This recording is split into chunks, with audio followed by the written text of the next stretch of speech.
I'm Matt Gilhooly, and this is The Life Shift, candid conversations about the pivotal moments that change lives forever.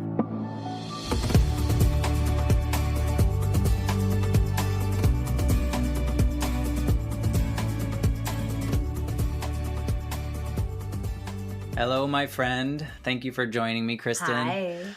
As you know, you're part of this, sharing your story for the Life Shift podcast. And my goal is really to talk to people about these pivotal moments that kind of changed everything in their life. And you have a story, and I think it's an important story. And so I wanted to bring you on here and have a little chat about that. But first, we've known each other for 100 years. 103. So 2008, and we're now in 2022. Yes. So that's a long time. So if we could do math, it's a long time. And we both used to work at a college in Orlando, and we taught students in entertainment type courses. And we didn't actually work in the same department.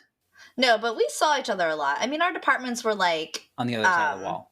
Siamese twins. Like we were right. Yeah, we were right there. Yeah. I would run into your space and bother you daily.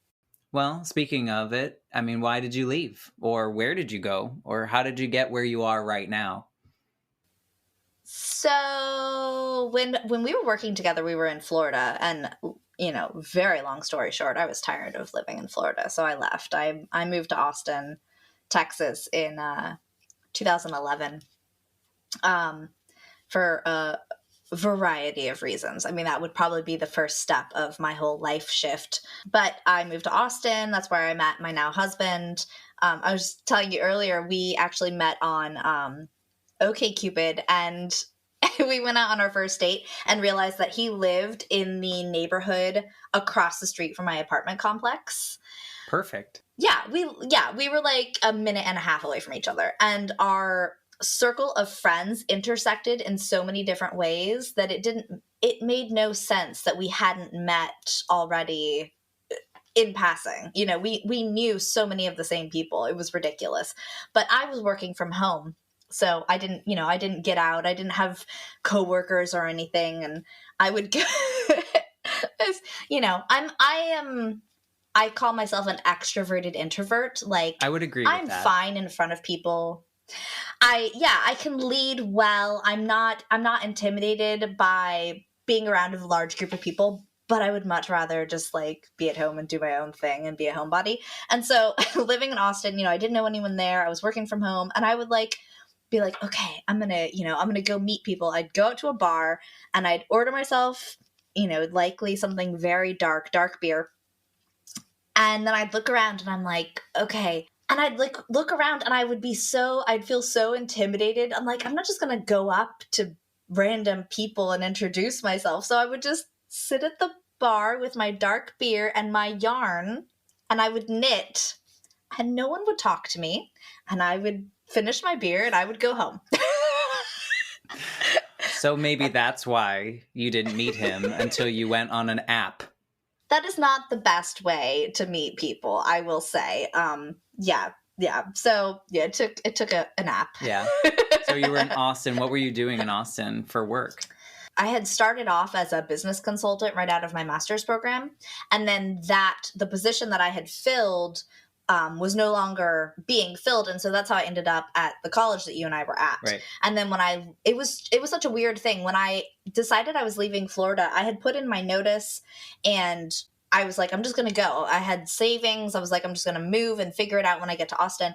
The consulting company just out of the blue reached back out to me and said like, hey, we've restructured. We want you to come back as like a senior vice president and create these new products and stuff for us and help us with this whole new project that we're doing. And I said, well, that's great, but I'm moving to Austin. And they were back in Florida too. And they said, oh, well, okay, let us think about that. And then they called me back a week later and they're like, okay, like you can move to Austin and you can work virtually for us. So I have been a virtual employee since 2011. Wow. Like I've been working from home for 11 years, and I'm not still with them. I worked for them until 2014, I think, which kind of ties into this whole theme that we're talking about. So I met my now husband in 2013. He had gone back to school, and our plan was, you know how plans are, best laid plans and everything. Yeah. Our plans were, he was going to graduate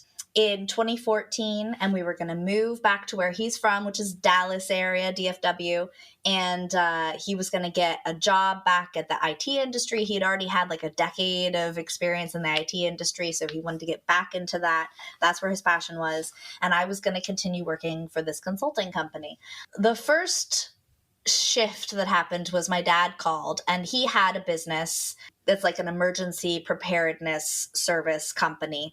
And he had had this company for years, and he needed someone to take it over. My mom had been diagnosed with kidney disease a few years back, and she had had surgeries and stuff, and she really wasn't doing well. We all knew at that point that unless like a true miracle happened and she found like the perfect donor, unless that happened, her disease was turning terminal. And my dad was spending time trying to take care of her and take care of my grandparents and then run this business. And he needed someone to take something off his hands. And at the time, I was still in Texas. And so I was like, I can run the company from here. I can do that. Right. Where were they? They were in Louisiana, North Louisiana. Yeah. And so I did that. I quit my consulting job, and I didn't start as owner. I started as like president. I forgot.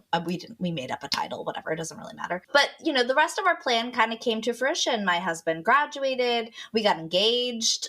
We were engaged before that, but we moved back to DFW area. He got a job in back in IT, and it's like, okay, this is our plan. This is what we're going to do.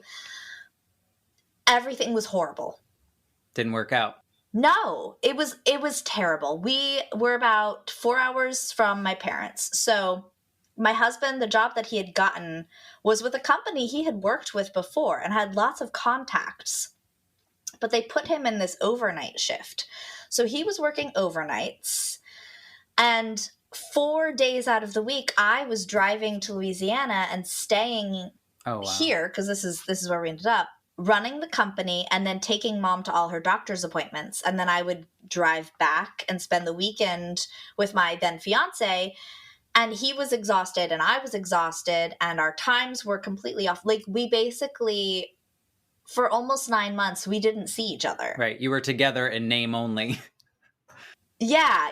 And we had we were supposed to be planning a wedding. Right. Nothing was happening, and we were having, when we did have conversations, which very rarely happened because we barely saw each other, it was like, the putting out fires conversations, like, crap, we need whatever, we got to call the landlord for this, or we're out of eggs. And then it was, what are we doing? Like, we never see each other. This was supposed to be our plan, and it's not happening. So this house that I'm in was built by my grandfather in 1966 in North Louisiana. So where my dad was living, he had built his own cabin on what used to be actually my great-grandparents' property out here in rural North Louisiana. It's actually like outside of a village. Oh, wow. The village has 130 people. That's the census, 130. And we are outside of the village, which is ridiculous. But amazing. It is, yeah. At the time, my grandparents had both moved to the nursing home. My grandfather had had some health issues. My grandmother had broke her hip, and so they were both in the same nursing home. This house was vacant. My dad was spending his time, going to the nursing home to check in on them, helping to take care of my mom. I was coming into town 4 days a week to take mom to doctor's offices and then going back. And my pop always said, hey, the house is vacant. Your grandparents' house is vacant. You always have a place if you guys ever wanted to come out here. Right. And I'm like, no, we would never. That's not part of the plan. Do that. No, that's not part of the plan. Got to stick to it. Yeah. And that's how I am. I like a plan. I like progress. I like timelines. I like to-do lists. Check, check, check. And you're done. You accomplish something. Yeah. Life doesn't always work out that way, does it? No. I think that is like the biggest lesson of the last freaking 15 years is that life doesn't care about your plans or your checklists or anything else. So I will never forget this. It was about 7:00 in the morning, the beginning of March of 2015. And my husband fiance at the time, had just come home from work. So, it's like 7:10 in the morning. He brings coffee. He comes in through the garage and I'm in the kitchen and I have this look on my face and I'm assuming I probably looked like forlorn, like upset about something. He immediately knew something was wrong. And it was less that something was wrong, but more that like something has to change right now. Right. And so we sat down and I said, this is going to sound crazy, but what if you quit your job and we pick up all of our stuff and we move to Louisiana? Like, I'm already working the job running the company. Like, I'm making an income. The house is already paid for. Like, there's no mortgage. Right. Where this is a very low cost of living. I would be closer to mom, who's not doing well. I could run the company much more easily being right there. You wouldn't be working overnights. He had a really scary, we think it was like a mini stroke, like a couple weeks before, where he had come home and like had this crazy tunnel vision. And he said it was like really bright circle and then darkness everywhere else. And he had to sit down it was really scary. Yeah. And we did not send him to the doctor. I don't know why. But it was like everything was pointing at what we're trying to do and make happen isn't happening. Right. It's not working. So we talked for like an hour, about what would he do, which the answer was at the time, we'll figure it out. Right. That's kind of what we decided was like, this isn't working. Let's just quit. Let's just stop. Let's just stop this. I know this was the plan and we tried. It's not like we didn't try. We did try, but it didn't work out. Let's just give it up and move. And so we did. I called my dad and I said, we're going to move out there next month. And he's like, come on, immediately, come on. So we accidentally moved on April Fool's Day of 2015. Yes. And we hadn't told anyone this was happening, A, because we knew everyone would tell us that we were crazy, Okay. and B, because it was like, we didn't really have time. Like, he put in his notice at work. I was still driving out here 4 days a week. Right. So he was working overnights and then he'd come home and pack up stuff. We had dogs, we had cats. There was a lot of stuff to like figure out. So there was like 4 of our friends who knew, and that was it. So when we got here on April 1st, we posted on Facebook like a picture of our moving truck in our front yard. Everyone thought we were joking. Oh, haha, April Fools. And we're like, oh. Thank you, social media. No, right. We're like, we didn't Right. think about it. Because why would you move to rural Louisiana, right? And quit your job. And yeah, I mean, it's like, it made no sense to anyone. And that's an interesting point, because I think a lot of people, so far you've talked about 2 shifts that involve abandoning plans and going with your gut and following through. And I think we're going to get to a point where that actually works, for you. It worked for you in Austin and then going here. So I think it's important to just point that out. I've done the same thing. I've left jobs because they didn't feel right. And I just moved. And I said, you know what? Things will work out. However they do, they will. Yeah. Right. Exactly. So April 1st, 2015, you move into your grandparents' house. I'll just kind of flash forward. We thought we were going to come out here and help, to take care of my grandparents who were in the nursing home, take care of my mom. And between April of 2015 and March of 2017, so just about 2 years, let's see. First, my grandfather died. Then my mom died. She died August of that year. We had already sent out invitations for our wedding November 1st. Of the same year. And of that year. And I said, we're not postponing. So we got married. We had our wedding. We immediately got pregnant, which was Again, not the plan. I was on birth control, but it was like, okay, we're doing this now. Life has a plan. Life has a plan. We built his mom a house out here on our property which enabled her to retire, and she moved out here. We had our baby, Oliver, in August of 2016. Then the following January, my grandmother died. And then 6 weeks later, my dad died. Wow. So it was March of 2017. We had a 6-month-old. We were first-time parents. Everyone that we had moved out here for was gone. Right. And we inherited everything. And I say inherited, like we already owned it all, but we didn't have any safety net. You know, Pop never stopped working a day in his life. So we always had him as backup. And we always had him, like he was the expert. He was the expert business owner. He was the expert of what the business does. And he was the expert of this whole property and taking care of crap and running the tractor. And it was all gone. Right. All of it was gone. Right. And there you are. And here we are in the middle of nowhere. Talk about a complete change in your life. Well, multiple in a row. Any of those situations is life altering. Right. You know, having a baby is life changing. Having a parent die is life changing. Getting married is life changing. Moving from the city where we had Fios internet and craziness to out in the middle of nowhere where there's cows and satellite internet. Right. Crazy.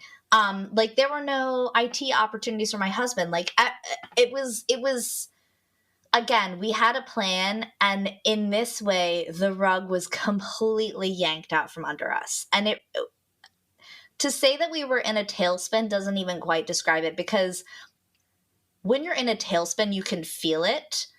It was so much had happened so fast.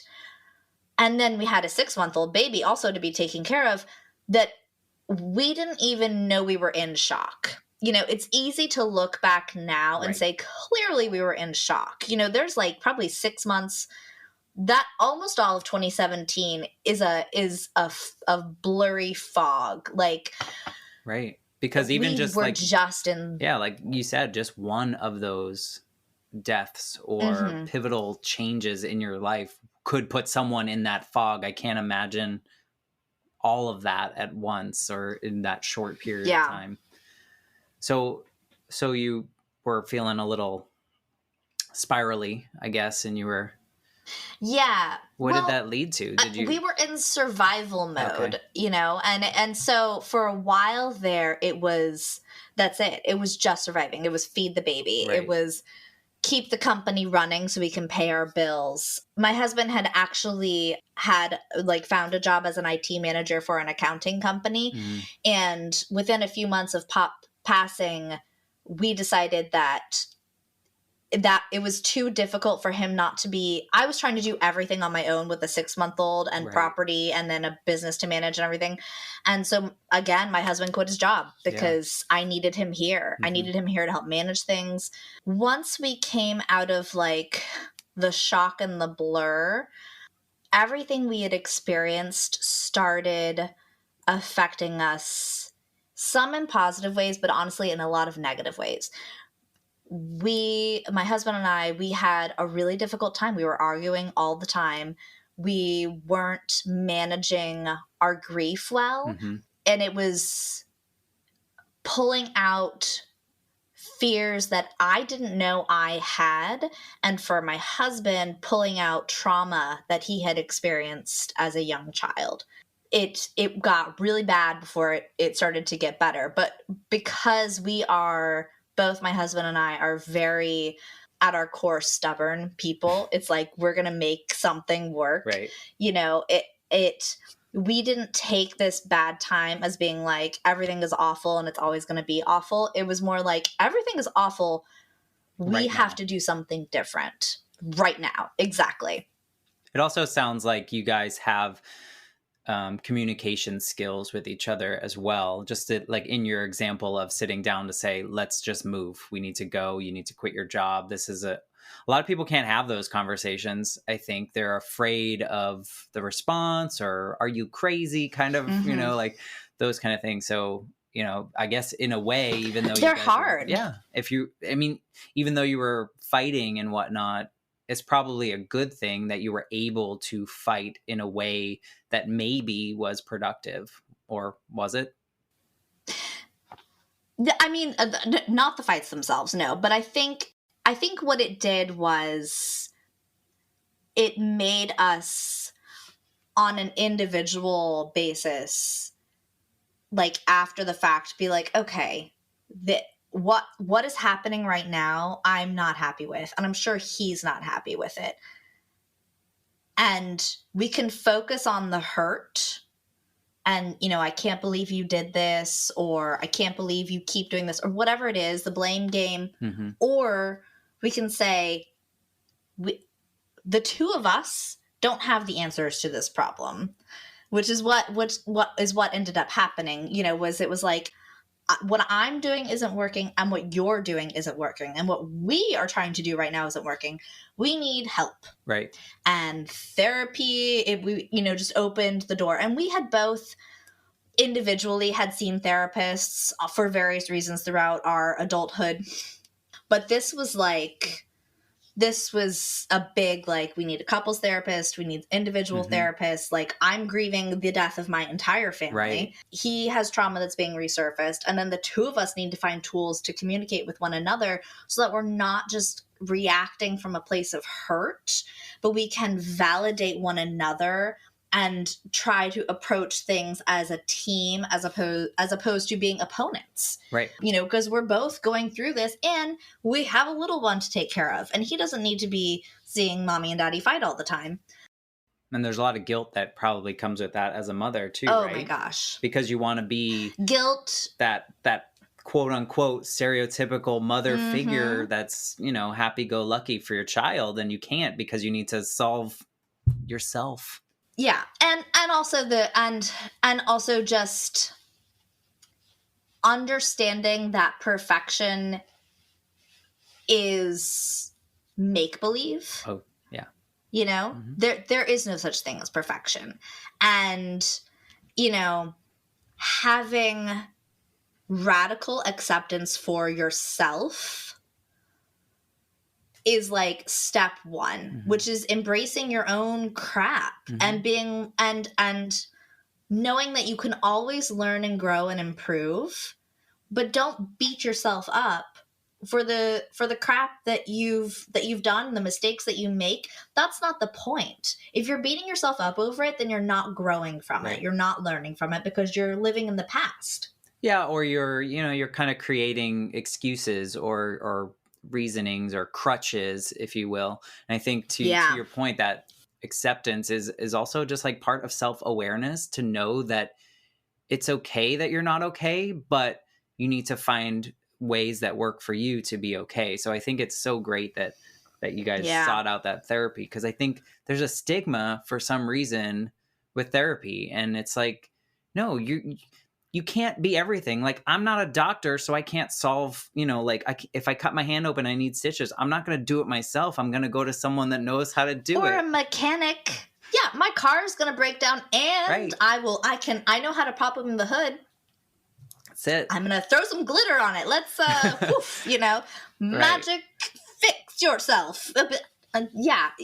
The therapy, did that start leading you towards a better place? So, it did. And I will say, I wish I could carry a flag around that says therapy is for everyone, and therapy is for any time. It's not just when you're going through crap. Yep. We still see our marriage therapist and our individual therapist when we feel like we need to. Yeah. And it could be something's going wrong, or it could be I just need to feel something out. I need to talk something out. But yeah, therapy is always appropriate. And it doesn't matter if you're going through something difficult, or if you're just, you want something to challenge yourself, or you want someone to talk something through that you're trying to figure out, and they're an unbiased person. It's not your loved one. It's not your mom. It's not your sister. It's not a friend who's known you forever. Yeah. I feel like having gone through, the grieving process multiple times in my life, I haven't shared that yet on this podcast, but I probably plan to. But I feel like the seeking out a therapist, it really starts back at that self-awareness piece, but you also have to be ready, right? And you have to understand that you are at a place in which you need to be open to what an unbiased individual can possibly help you with. And I think it's important to note for anyone listening that's gone through similar things is that you need to find the right therapist as well, right? So just because 100%. Right, I mean, I myself went through like 5 or so before I found the one that connected. And I can't tell you why that person was better than someone else, but it's just like anything else. Right. Yeah, it's like an employer or a teacher or a best friend. It changes as you change, and it changes based on your needs. I mean, my husband and I, we have probably seen 4 different marriage counselors. And none of them were bad. Right. They were all good for what they did. And then we switched to someone different, and they all gave us different strengths. I have seen 4 or 5 different individual therapists. Same with him. And again, no one was bad, but it's just like anything else. I mean, apply it to reading a book for English Lit and having a professor guide you on how to read that book and how to interpret what the author is saying. You may get something out of it as a junior in high school. And I'm visualizing when we read Hamlet for the first time as a junior in high school. And I can't remember my English teacher, but I can't remember what her name is. But, she taught it in a certain way, and I got certain pieces of information out of it. Right. And then 5 years later in undergrad, I'm going through it with Professor Harwood, and we're reading Hamlet, and it's like it's a completely different novel to me, or a completely different play, because I'm at a different point in my life. Yeah, the content's the same, the words are the same, but I have a different professor, someone leading me through it differently. Right. And I'm somewhere different where I'm going to understand and interpret it in a completely different way. And that's what I feel like therapy and therapists are so beneficial, because the content is the stuff in your brain and the interactions that you have and how you feel about those interactions. And all the therapist is doing is helping guide you through processing what you're interpreting and how you're interpreting it and why you're interpreting it in that way and why you apply so much meaning to something in this way, but less meaning to something this, and how maybe you can change the way you think about it, or don't. Just understand why you think that way a little bit better, or why someone else might think something differently. Right. And I think that a lot of people that don't go to a therapist, they think that if they do, that person, or when they choose to, that person is going to just give them the solution to their life, and it's going to be all set up. And it's not that. It's like you said, it's just someone helping you unpack what's happening up here and then place it in the places that you feel that they best belong. I just think it's so mature of the two of you to have this conversation. Like, look, we don't have the solutions, and we're going to find someone that can help us unpack this and speak to each other in a productive way, that we can move past this, because, we all come with crap. Right. Yeah. And for us too, I think, and I'm definitely guilty about this, it was giving ourselves and giving each other the space and the patience to have the time, like I very much, I don't like bad. I was just about to say I don't like bad feelings, and that is wrong, because feelings aren't bad. Right. But I don't like feelings that make me feel icky. I don't like to feel sad. I don't like feeling angry. I hate grief. And so I want to, when I feel them, I want to push past it quickly. That is how I have always... While still processing it, right? Yeah, I mean, it'll still be kind of percolating in the back of my mind, but I don't like to dwell in an icky feeling. And that, isn't always healthy, because sometimes what that means is I'm avoiding the thing as opposed to actually just processing it. And B, that's not how other people process things. You know, my husband very much needs to take his time through a thing. If he's feeling what something to me is an icky feeling, he's going to be in it for a bit. And I have to allow him to have that time. Mm-hmm. You know, a part of what we were going through was we had different expectations of what the other should be, how quickly they should be processing things, or how quickly they should be over being upset about something or not upset about something, or, you know, how are you already over this? It must not have been that important to you. Right. You know, all of these judgments, because based on what you normally do, and it's like, it has nothing to do with you. And just because you do it that way doesn't mean that someone else can't do it differently, and that's just how they process. Yeah. That's how they work through I mean, things. speaking of just grief in general, like some people, like I've had two big grief moments in my life, and I approached both of them differently because of where I was in my life. One, I was a kid, and that one, my grieving process was literally like 20 years. And then when the second one happened, I was like, no, I was like you. I was like, let's get this over. And I'm going to go through it. And I'm going to go through it fast. And I'm going to go through it hard. And I'm going to fall on my face. And then I will be done with that and move past to the thing. So it's so different for so many people. And I think in society, we're like, oh, you can be sad for this amount of time. And you can let it affect you for this long and then go on. But that's not real. That's not how it works. But until you're in it, you don't know. Like you can't. Until you're in it, you don't know.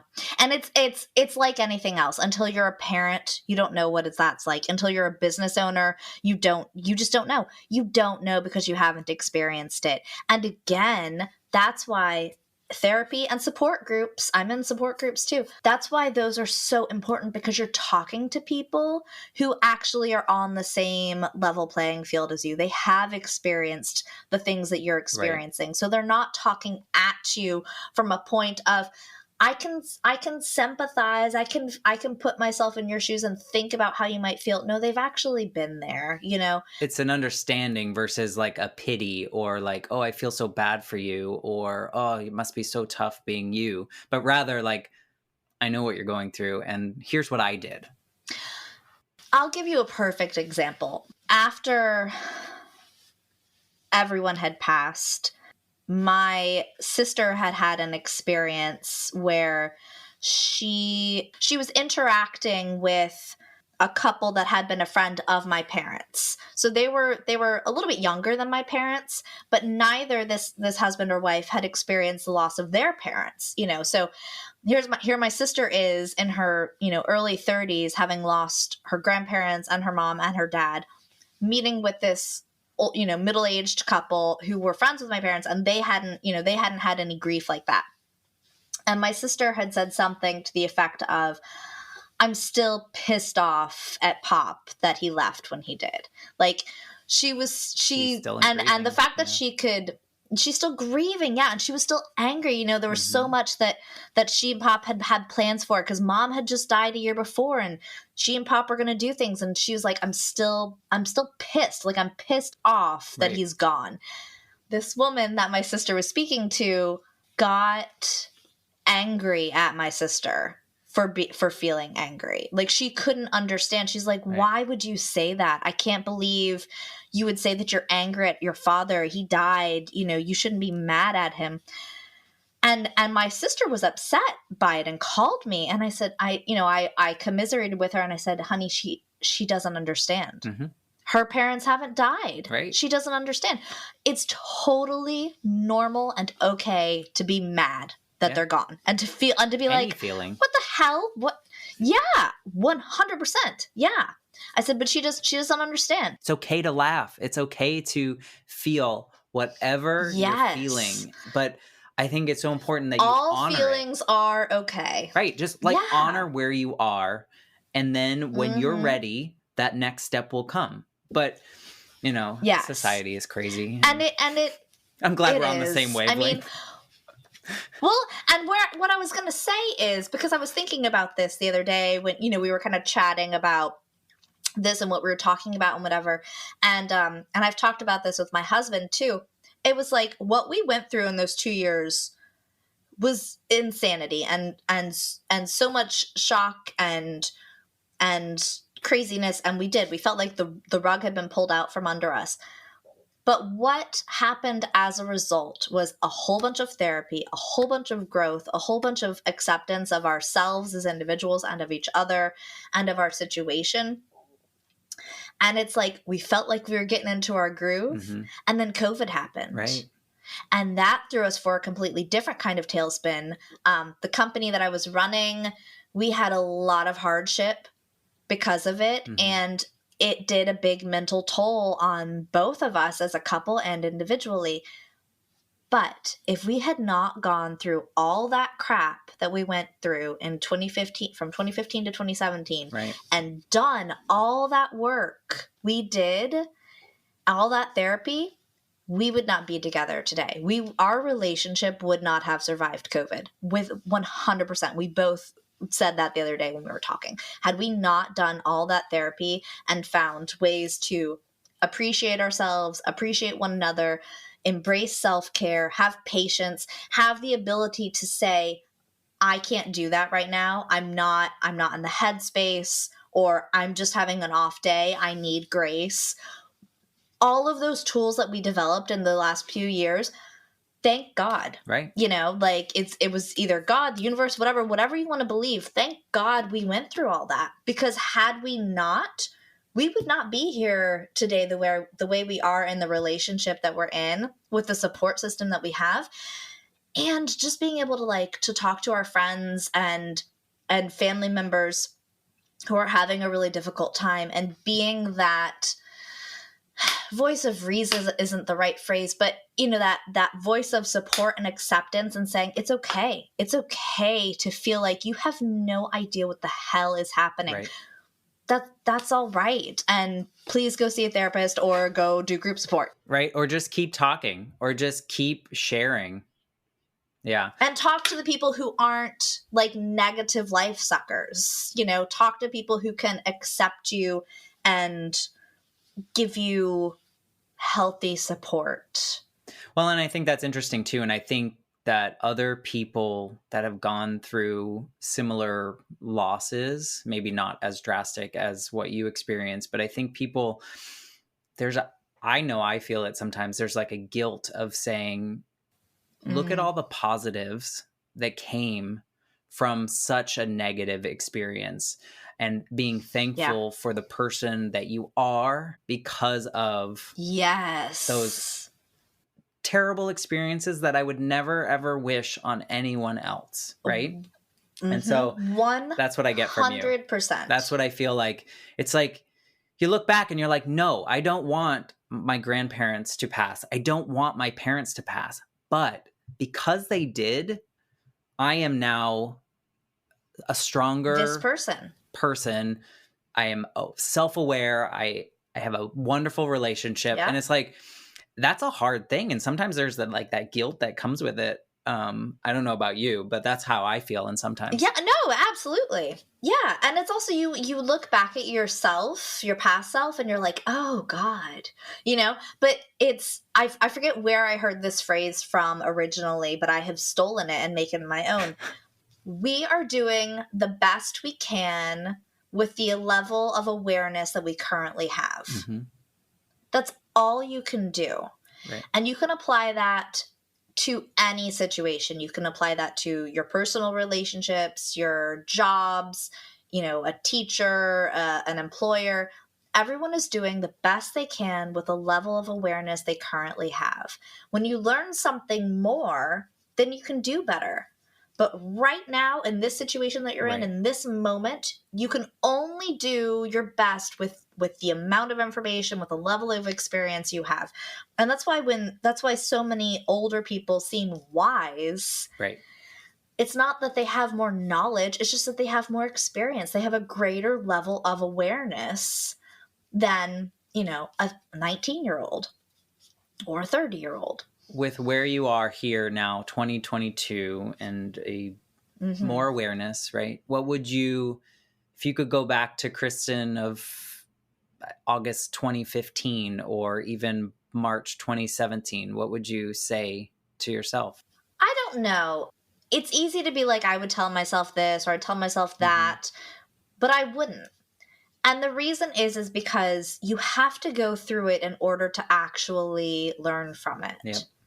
Fair You know, point. there's nothing that I could say to myself to take away the pain that I was going to experience. So that's off the table. And any lessons that I learned, I have to learn by going through them. Yeah. You know, it's the only thing I would say is you're doing it. Yep. You're doing a good job. Honor. Keep going. Yeah. I mean, it's like if you're going through hell, don't stop. Right. Keep Like going. just keep going. You're going through it. Hopefully you'll get out. Right. At least, or die trying something. But stopping, you're definitely not going to get out. I feel like the takeaway from your story is honestly that self-awareness into seeking something that can help, that works for you, is really the takeaway of like someone that has just, like, say they're listening to this and they just lost their parent tragically or suddenly or not suddenly. I would say from my perspective that it's honor whatever you're feeling, however you're feeling on whatever day that is. Yes. And take the steps when you're ready to take the steps, and not on someone else's timetable or not what your Aunt Lucy says or whatever it is. It's no. Honor yourself. What would you say? Something similar? Yeah, I would say my two big takeaways would be, first and foremost, and if this is all you can do, do it. Radically accept where you are, who you are, what you're feeling. Embrace that acceptance. If it's terrible and awful, it's terrible and awful. Accept that. If you're sad, accept that you're sad. If you're pissed off, accept that I am pissed. Right. This is ridiculous. I can't believe this is happening. And accept that. Accept your feelings. Accept who you are. Accept where you are in that situation. I love that. And that's okay. Those feelings are they're normal and they're fine. I think I get caught up in trying to push those aside, and it's all it is delaying the inevitable. It'll come back. Yeah. So that's number one, radical acceptance. And then the second one, I'm going to steal from Mr. Rogers. Look for the helpers. And that's people who, well, not just people, resources who are actually helpful. When you're ready, look for the helpers. Look for a support group. Look for a therapist. Look for an online forum of people who are going through crap similar to you. Podcasts. Oh my God, I can't tell you how much I have learned about myself and my relationships listening to podcasts talking about couples relationships or parenting or owning a small business. Whatever you are involved in that's causing you stress, look for a podcast about it. Listen to some other people's stories, even Instagram accounts, wherever you can find something where it's a person telling their story and they are in a boat similar to yours, because trust me, you are not alone. Whatever it is you're going through, someone has been through something similar before. Find someone who's been in that boat, who's telling their story. Sometimes just hearing another person's story without advice is enough to be like, okay, I'm not alone. Right. And just feeling the I'm not alone is such a huge step away from feeling like you're alone and you're going through it all by yourself. Just knowing that you're not alone and that someone else has gone through it before is sometimes all the help you need. Yeah. You know? So accept yourself and look for the helpers.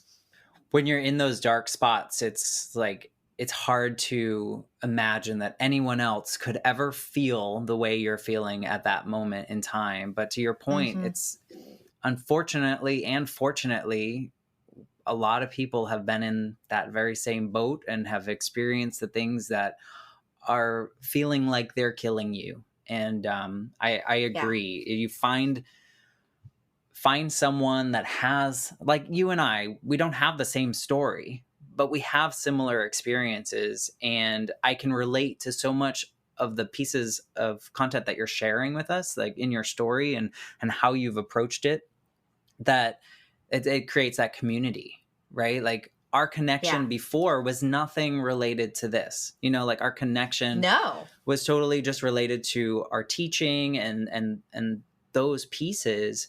But now I feel like we're in a different community together because we have similar but different experiences, and just hearing your stories is like, I wish I had heard that, 20 years ago.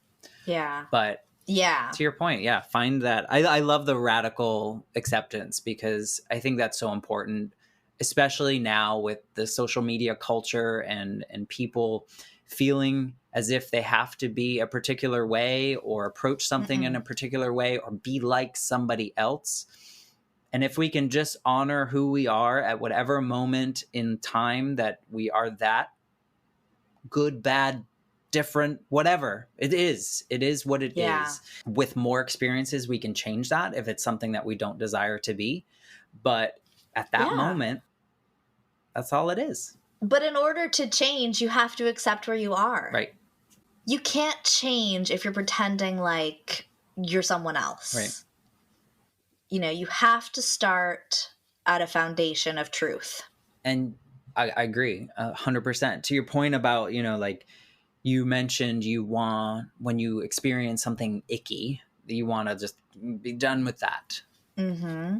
But if you try too hard to just push that away, it's going to come back. It's not gone. Yeah. It's sitting there. It's haunting you. Yeah. No. It's just sitting there. It's following you around. It hasn't gone away. Mm-mm. You're just pretending like it's not there. And that's not the same. That's not the same as embracing it and processing it. I think my third, I would have one, the first two are big boulders of takeaways. And my third little baby takeaway would be silly. Yeah. Do something that's stupid, that's fun, that's dumb. I love to knit. Yeah, find something that brings joy. Whatever it is. Absolutely. It doesn't matter what it is. Color, draw cartoon books, sing a song with your kids, post a stupid video. Do something that makes you laugh, that brings some levity into your life. And if you can't figure it out, go find a group of school kids and watch them play at the playground. Mm-hmm. They make stuff up. Laugh. Find a reason to laugh. Watch some cat videos. That's my 5-year-old's favorite thing to do right now. Is look up cat videos on YouTube. To be fair, I don't hate it. Well, I think that the world needs more people like you, because I think you're real and you are authentic, and you do find the things that are fun and silly. I'm not going to say the other S word. And you find ways to just be a real human being that is facing things that people may never experience, in the same boat, but they can still learn from. So I appreciate you. I appreciate you taking the time to share this story. It's so impactful. And I'm glad we got to talk a little bit about the pros of mental health and therapy and all those things. So thank you for being a guest on this. Thank you so much, Matt. And I love what you're doing. I like this project. I think it's important. And I think everyone has their crap. Mm-hmm. And it's finding healthy ways to say that, that's normal. It's okay. Let's stop pretending that everything is all peachy all the time, because it's not. Right. It's not. So let's be honest and open with ourselves and with others, and kind of come together on that front. Yeah, I think the stories that everyone's sharing on this show they're so different, but also have this through line of like life happens. To your point of, you can't make all the plans. Life has its own plan, and sometimes they align and sometimes they don't. You can make them. That's true. But is it worth your time? No. As a mother to now a 5-year-old and a 2-year-old, those plans go out the window so quick. but they teach. They teach you, and They do. they add to your experiences. So I will say thank you for being a part of this. I very much appreciate you and what you've shared, and I hope to talk to you again soon. Thanks.